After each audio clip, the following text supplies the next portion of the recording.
Okay, let's talk about it. How to thrive in this environment while you're on your sober journey. So here's a few tips that have really helped me stay on my journey during these crazy, stressful, anxious-filled times. First tip, know your triggers. So for me, I know 3 things that really trigger me all the time that get me really anxious. Once you realize what your triggers are and the things that really get you wanting to have a drink or whatever your, juice is, then it'll be a lot easier for you to identify when that time is. 2, have people around you that are really positive about your journey so that they know exactly what you're going through, that you can be honest with them and say, hey, I'm not doing so great today. Can you help me out? Or can you please come over? Well, actually, no, don't have them come over. No, don't do that. Call them. Social distancing. So, have somebody you can call, have somebody you can write a letter to, or just Facebook, Messenger, whatever it is. Just have people around you that you can be really honest with, that are not going like, oh, you're going through this journey, I feel sorry for you. We don't want those kind of people. Instead, we want really positive people who get you and they know that you're doing awesome, but you also have this thing that you're trying to cope with and you might need a little bit of their help.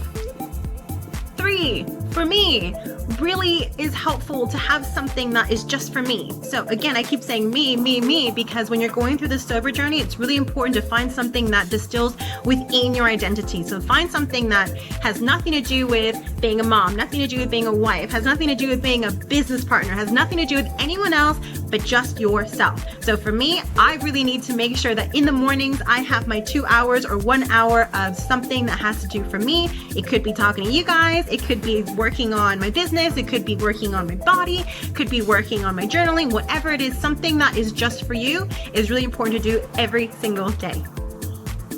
Make sure you have something that you can then go to when you do have a craving. So for me, it's really making sure that I have things in my refrigerator, I have things in my pantry that allow me to go, oh, I'm getting some sort of sugar craving, or I'm getting a little bit of a craving. I want to have something healthy around me that I know is going to help me get through it. On the other end, if I have a craving going, I then substitute that with something else, another activity. So for me, I'm going like, oh, I'm feeling really anxious. I think something's going to happen, or I think I'm going to be down, or I think I'm going to get my emotions and they're going to take over. I then go and have a list of things that I know that I can do to get me out of that space. So for me, it's dancing and taking a dance lesson or getting my sweat on. That's super important for me. So have something that can substitute that feeling.